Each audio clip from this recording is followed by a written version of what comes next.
আমরা তাকে দেশের নেতা হিসেবে, তিনি না থাকলে দেশে এত আন্দোলন গড়ে উঠতো না। ভাবো ভাবো, ব্রেনটাকে ড্রেন না করে একটু ভাবতে বলবো, ভাবুক হওয়া ভালো, চিন্তা ভাবনা করো না। সর্দার বল্লভভাই প্যাটেলকে আমরা তো সম্মান করি, আমরা রাজেন্দ্র প্রসাদকে সম্মান করি, আমরা গান্ধীজিকে করি, নেতাজিকে করি, আম্বেদকরকে করি, বিরসা মুন্ডাকে করি।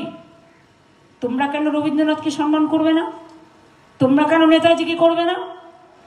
তোমরা কেন রবীন্দ্র নজরুলকে করবে না? দেশ স্বাধীন করেছিল কারা? বাংলা।